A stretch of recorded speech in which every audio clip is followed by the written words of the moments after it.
Welcome back to the Flannel Rocket, the show with everything you need to know about Michigan's startup scene. I'm Pete Martin, and I've got a ton to share with you today. We've got news on a new Andreessen Horowitz hire, another key hire at the state level in Michigan, more funding rounds to know about, and a fun fact on Michigan history that you should know about. We're also celebrating our 10th episode, so we're going to have a little fun with that. Let's go. All right, 10 episodes. We finally made it. Super pumped to be here. I want to do a couple of things on the show to celebrate that today. One, I want to tell you about why we chose the name Flannel Rocket. I don't know if I've explained that before. And then second, I want to shout out a bunch of companies, which, I guess that's not very different, but we're going to do that today too. So the history, right? Why did we choose the name Flannel Rocket for the show? Well, it's pretty simple. Rockets have been the symbol for startups since startups became a thing, right? Symbol for high growth startups, for sure, right? It kind of represents this aspirational founder that's taken a huge risk to try and bring their idea into the world. And flannel is a cultural staple of Michigan. It's made for people that do real work. It represents our roots as builders and our culture of getting our hands dirty to just get the work done, right? Like that's it. And it's tied to Michigan's identity too, since flannel was popularized after Carhartt was founded in Detroit in 1889 with a mission to improve the working person's uniform. So the Flannel Rocket, if you combine these together, it's this combination of startup aspiration and Michigan grit and determination while still being Midwest nice that I think is our superpower. So there we go. That's why we named the show. All right. So we're going to back that up with some data. Here's an example of 10 unicorn companies built by people from Michigan. So number one, Google. Maybe you know this, maybe you don't. Google was founded by Larry Page, who grew up in the East Lansing area, went to University of Michigan, then went to Stanford. Carta, the cap table management platform that is used by practically every startup out there, was founded by Henry Ward, who is a University of Michigan grad. Handshake, the platform that helps Gen Z get hired, that was founded by Garrett Lord and Ben Christensen and Scott Ringwelski out of Michigan Tech, right, in the UP. Twilio, the company that makes APIs that have helped developers build a future of communications. If you've ever received a text message or a phone call from an automated system, chances are it came from Twilio. Founders Jeff Lawson, Evan Cook, and John Wolsius all met at U of M. Nest blew my mind, right? I've had a Nest thermostat since 2013. That was founded by somebody from Michigan, Tony Fidel. It was acquired by Google for $3.2 billion, and now Google runs Nest. Groupon, the original group coupon and promo company. Eric Levkowski and Brad Kiwa were the founders, both from Michigan, both went to U of M, and both have since founded new unicorn companies as well. Maven Clinic, the world's largest virtual clinic for women and families on a mission to make healthcare work for all of us, was founded by Kate Ryder, also U of M. You'll notice a pattern here at the school that all these founders went to, which bothers me a little bit being an MSU grad, but whatever, it's still great. Great people coming from Michigan. Expensify, David Barrett went to U of M. If you haven't, I used Expensify in my previous startup. It makes doing your expenses extremely easy. Really loved using that platform. And High Touch, how about this one? A data and AI platform for marketing and personalization. Founder Josh Curl went to MSU. We got one. We got one. And Civilization. If you don't know about this one, it's a video game. You should know about it. It was started by Sid Meier, who went to, you guessed it, U of M. But also a shout out to Fred Schmidt as well, who grew up in Detroit and went to Wayne State University, who ran marketing for Civilization. He was the guy that made sure that we knew about that game and so many other games like Wing Commander and the Ultima series. Basically every game I ever played growing up, Fred was involved with. You should check out, he had an article recently in Midwest House that is totally worth the read, so check that out when you have some time. And fun little fact, University of Michigan has produced nearly 50 unicorn companies, probably over 50 by now. MSU apparently has produced 15.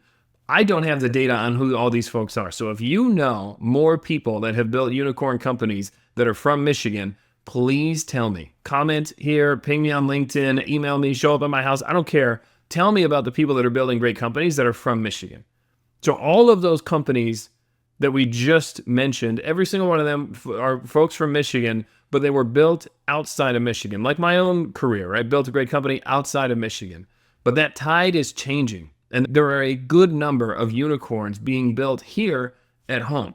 And so well, you probably know about a bunch of them, right? So like Duo Security and LlamaSoft and OneStream and Rivian. And we mentioned a bunch of that. Our Next Energy, heck, 5 Hour Energy. There are 2 recent ones, though, that you should be aware of that I like. Acrisure is one. And if you don't know Acrisure, they have kind of very rapidly grown to become one of the largest insurance brokers in the world. They have over $4 billion in revenue. That's largely in part to the fact that they have acquired over 700 companies in the last 10 years. They have, like I did the math on this, they have acquired on average almost 6 companies a month, every month for 10 years. Insane. I don't know how they're doing it, but I love that they're doing it. Super cool.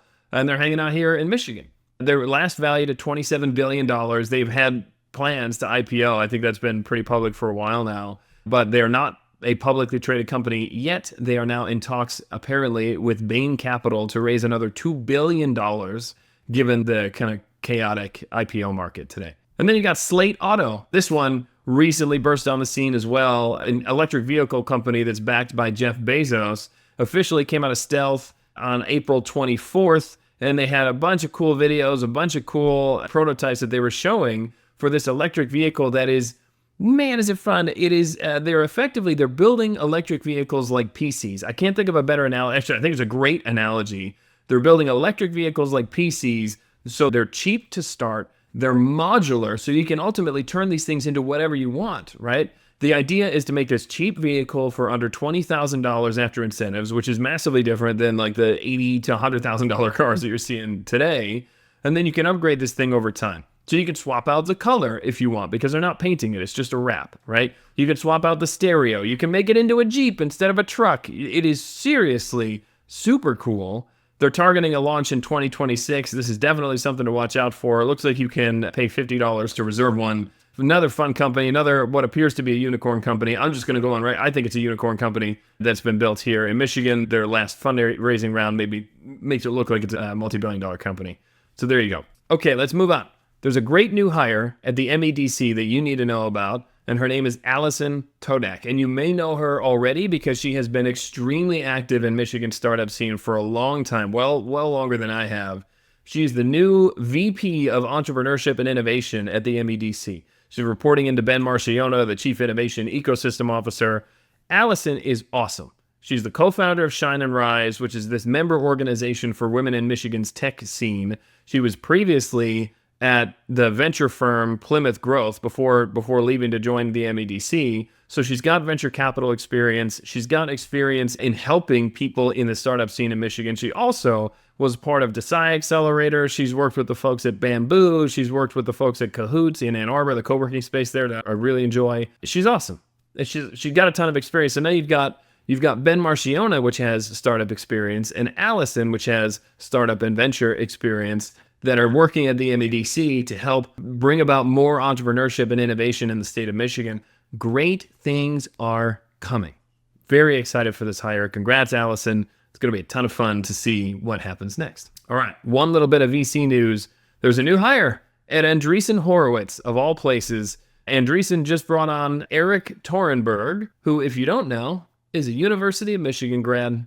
And they brought on Eric as a new general partner. They also acquired his previous company, Turpentine, which is a podcast network of experts in their niche. Eric's been a part of Product Hunt. He was a part of, On Deck. I think he helped launch On Deck, so he's got a ton of startup experience. But very cool to see that there's another Michigan person hanging out with the folks at Andreessen Horowitz. And if you know Eric, tell him we need to talk. There is way, way, way too much going on back here in Michigan that he needs to learn about. And maybe we should get the Flannel Rocket on the show. Maybe he should come on this show. I don't know. Doesn't matter. He needs to know about the stuff that's happening in Michigan. So poke him for me. And if you can get us connected, I don't know, I'll buy a hot dog or something. Okay, we're going to move on. We got some startup news. BAMF Health, which if you don't know about BAMF Health, we've talked about them in a previous episode. I'll put a link to that here. But BAMF Health is coming to Detroit. They got some Michigan Strategic Fund funding for a nearly $100 million project that's going to bring 90 plus jobs to the Detroit area. well-paying jobs. These are startup jobs. The governor announced the move, saying that it'll reinforce Michigan's reputation as a leader in healthcare, which is actually very true, since we have a ton of healthcare history here. 40% of venture dollars in Michigan go into healthcare. We produce the MMR vaccine. I don't know if people know that. Like Pfizer had a really big presence here. There's a ton going on in healthcare. We'll dive deeper into healthcare in another episode because there's really just a lot happening in Michigan that has been flying under the radar, as is the history here of people not wanting to self-promote. So we're going to do it for them. All right. BAMF's Detroit location will be in the upcoming Life Science Innovation Building, which is going to be in the Gratiot Innovation District. This is this 14-acre site in Detroit dedicated to life science.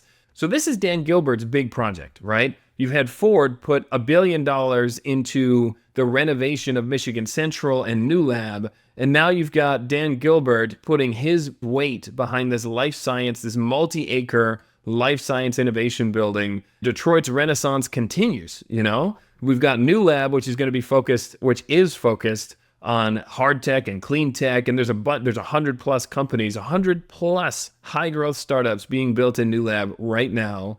And then you've also got a new building coming focused on life science, and BAMF is going to be one of the key tenants that's there. Very excited to see that all coming together. It's just a really good time to be in Michigan, hence why we're doing the show. Next, you've got Remora in Wixom, which is a Y Combinator-backed company that announced that they have raised $117 million for their carbon capture technology for vehicles, and they're now helping trains capture and monetize their previous carbon emissions, which is awesome, right? Really cool to see. A great video on their website that kind of shows how this thing works. I find the timing of the announcement really interesting because, yes, they have raised $117 million at a little over a $500 million valuation, but their last raise was like 2 years ago. So they raised $60 million in 2023. So I'm super curious to see where they're going. In my mind, I'm like, what took you so long to blow the doors off of this thing? Super cool technology.